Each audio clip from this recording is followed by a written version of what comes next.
I think I've got it.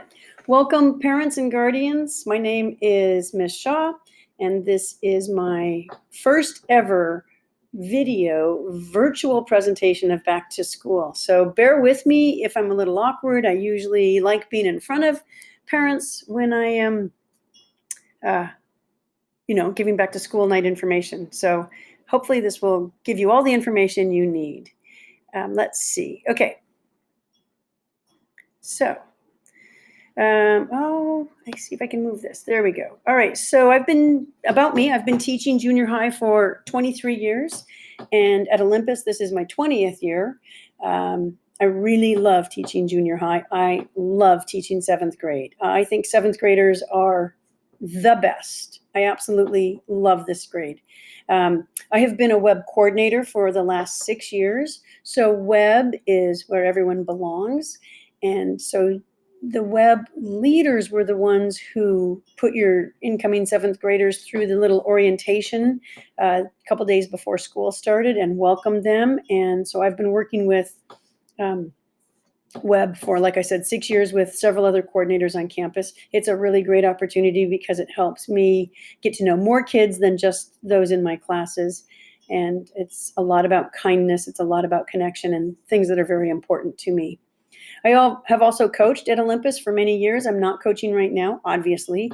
I've coached cross country and softball, and I also like doing that because, again, of the connections and getting outside of the classroom.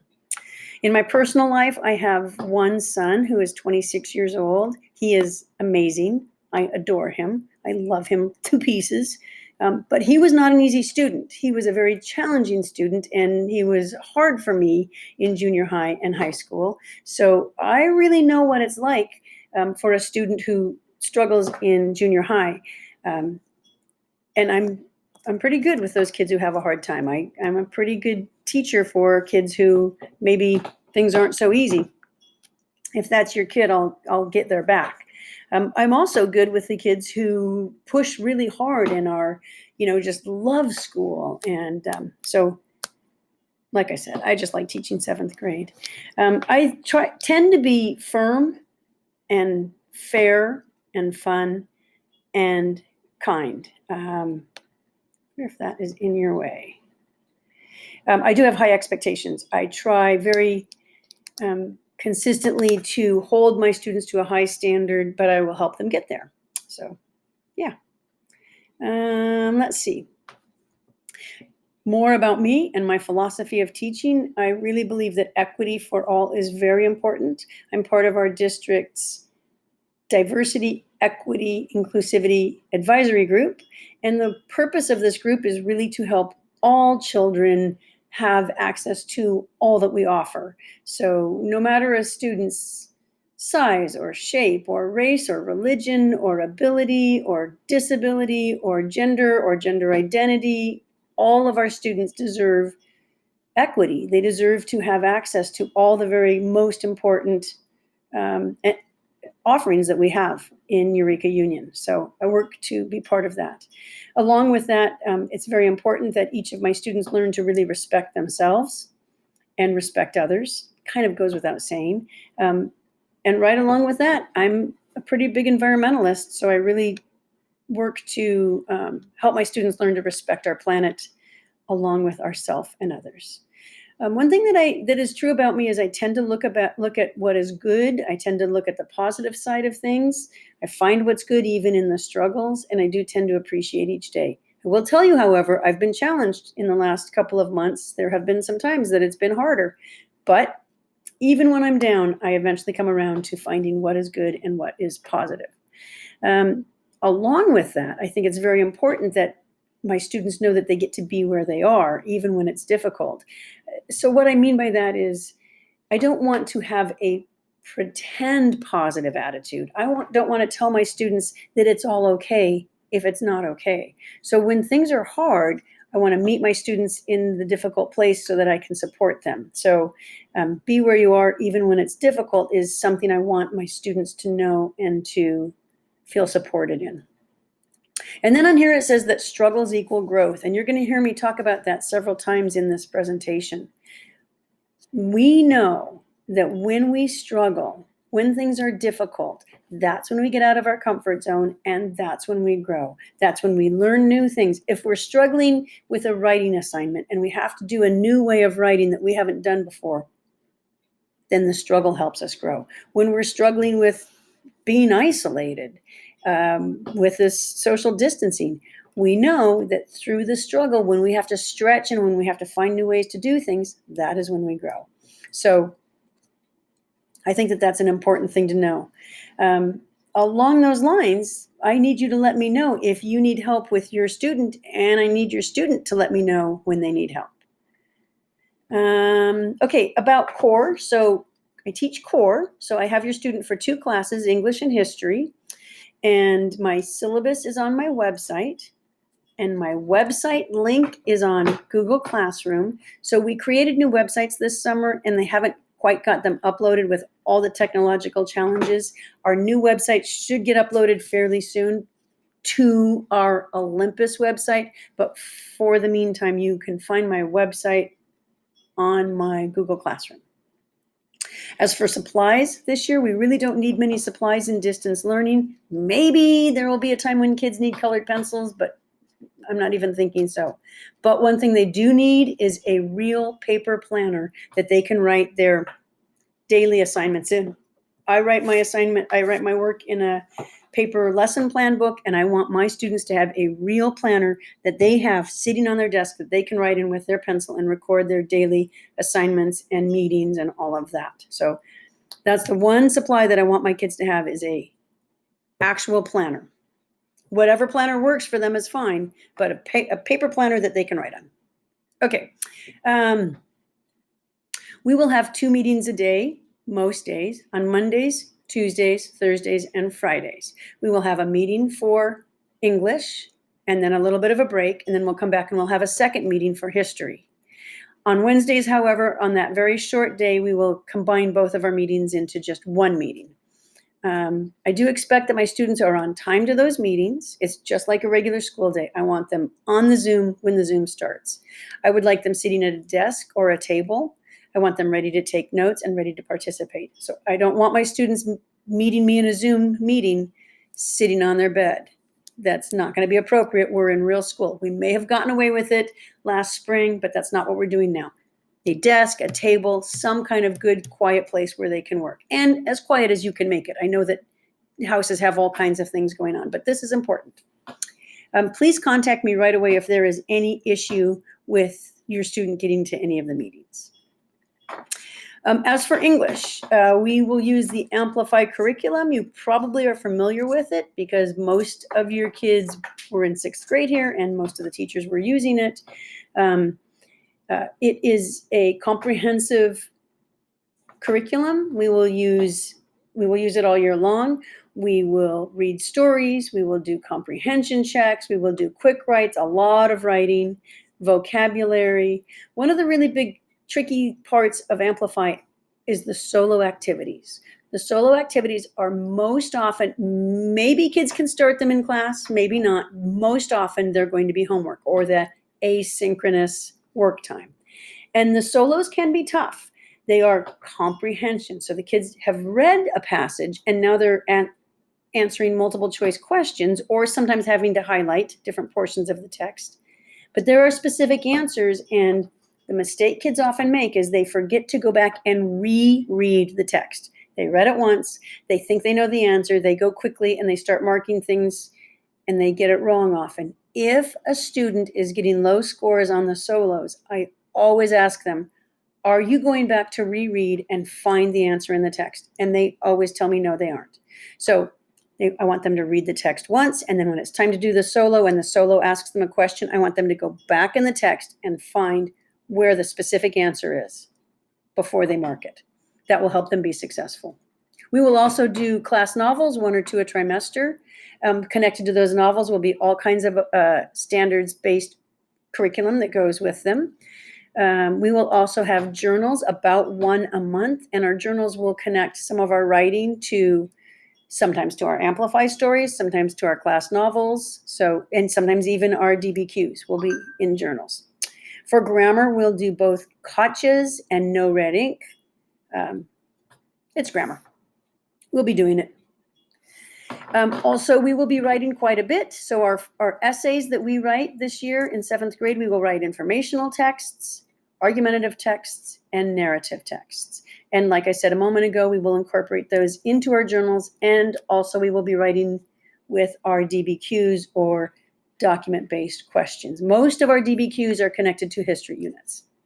So reading is essential. We are asking our students to read at least 100 minutes per week, and let's see if this will work. I'm going to click on this link, and this little graphic tells us some pretty interesting stuff. So why can't I skip 20 minutes of reading tonight? And you can see by the graphic, if student A is reading 20 minutes each day, student B is reading 5 minutes each day, and student C is reading 1 minute each day. Student A gets 3,600 minutes of reading in a school year, and B gets 900 minutes in a school year, and student C only gets 180 minutes in a school year.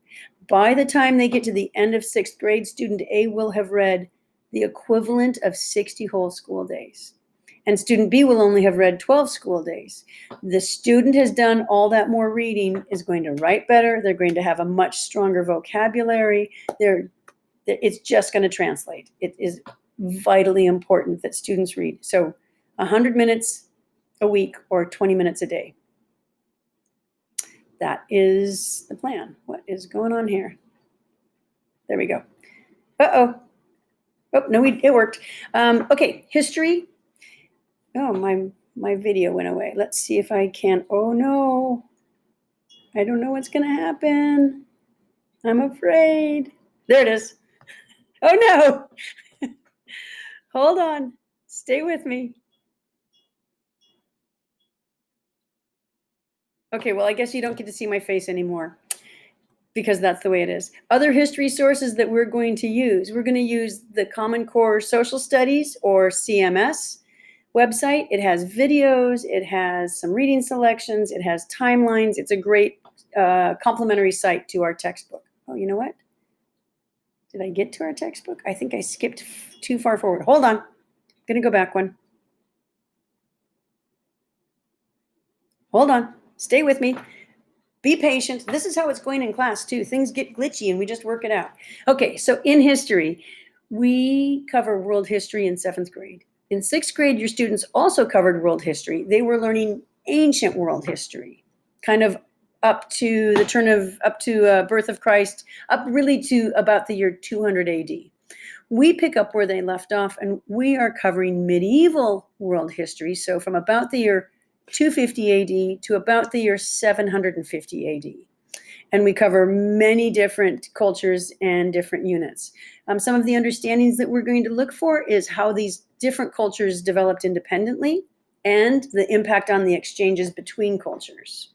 We'll use the GRAPES acronym for note-taking and for organizing some of the ideas that we gain or gather from our different history units. So GRAPES means, or it covers geography, religion, accomplishments, politics, economic system, and social structure. We will also use a lot of essential questions, where we ask an essential question and we have to go discover the answer and use some evidence to find the answer. And of course, we'll do a project or a DBQ essay, about one per unit. As I started to say a moment ago, we will use the CMS website to supplement our textbook. We will use TCI, or Teacher Created Instruction. Well, let me say that I have used TCI a lot in recent years. It's a really fun curriculum to supplement history. It's a lot of interactive activities. So I will be working to figure out how to modify those interactive activities and use them during distance learning. That will be a goal of mine, and I bet I succeed. We'll also use the Big History Project, UC Davis, UCI, several UC systems have developed the Big History Project, and they're great lessons that come with them. And Stanford History Education Group, or SHEG. And you can find all of those on the syllabus. Okay, let's talk about your kid who is now in 7th grade. I know it might be offensive that I wrote the word creature up there, but hopefully it's not offensive. So I do find 7th grade kids to be just amazing.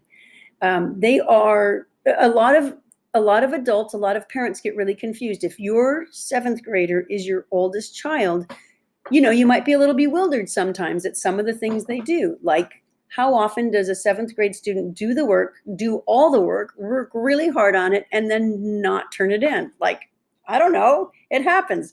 They do these crazy things. But I think I understand them pretty well. I think I'm kind of a pro at seventh grade kids. And like I said earlier, I adore working with them. I think they're fantastic. They will change this year. You are going to see them change quite a bit this year and next year. And so I want you to be ready for those changes. And if they confuse you, give me a call. I probably can give you a little bit of understanding as to what might be going on in their brain. And it is a lot about brain development. Their brains are growing dramatically, and these are the years when they begin to really be able to think critically, and they spend a lot of time maybe trying to figure out what's right and what's fair, and their brain development is fantastic. So along the way, as they're growing, we want them to develop independence and responsibility. These are really important ideas. So I want them to be on time. I want them to participate and take notes, check their Google Classroom on a regular basis, record their homework in the planner on a regular basis, pay attention to due dates, ask questions. All these things, we want them to develop the skill to do these themselves. I really don't want you hovering over them, checking every single thing that they're doing. I want you to let them begin to work on their own. However, I don't want you to leave them completely alone. I want you to find a really nice balance where you are checking on their work, you're checking on their emotional well-being, you're checking in with them, but you're letting them step up a little bit. So trust, but verify. Other things that are really important, they need to be organized. They need to stay on top of their due dates. And if this is hard for them, they'll figure it out, and you can let me know and they can let me know, and we'll work together to help them develop systems to be organized. They need to work on listening and reading and following directions. Oh my goodness. It is amazing to me how many times they do not want to read assignments. They just don't want to read the assignments or the directions. And they ask me questions over and over again that that I just went over and that is on their assignment sheet. And so I often say to them, did you read the assignment? And when they say no, I will say, okay, well, go read the assignment. And then if you still have a question, then ask me. I will also ask them to solve problems on their own often. They think that's kind of weird because they want me to give them the answers. And I'll say, well, what do you think? And that's a new concept for them sometimes. So it's a little hard for them sometimes when I'm not giving them the answer to the question, but I'm redirecting the question. So I do that because struggle and discomfort is a really good thing. Like I said, it's where we grow, and it's just such a natural part of junior high. So you're going to see them struggle. I want you to love them through that. I will love them through it.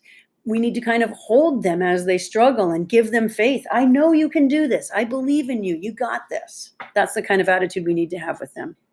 And 2 years from now, they will have grown tremendously. So I'm wrapping it up. Please stay in touch. We are a team. The more we're a team, the more your child will be successful.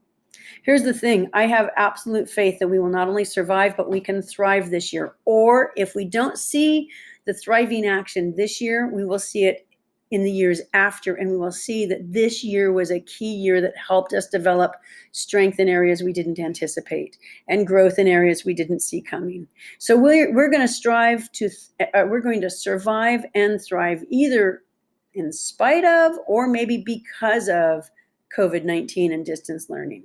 Because again, struggle equals growth. Now, that's not all we're going to do. I hope that that's not the only thing you're taking away from this. I'm going to love your kids. I think they are awesome. I've already enjoyed interacting with them in the short amount of time I've been with them. They are showing up. They're asking questions. They're participating. They're doing a really great job. So super happy to have them in my class. I'm really happy to be back at school. I cannot wait to see their faces and actually be physically with them. But for now, we will make this work. We will do it just fine. So there's my email address. Please stay in touch. And I think that's it for now. So I'm going to see if I can stop this recording, and hopefully it all makes sense to you. Okay. Have a really great day and hail Spartans.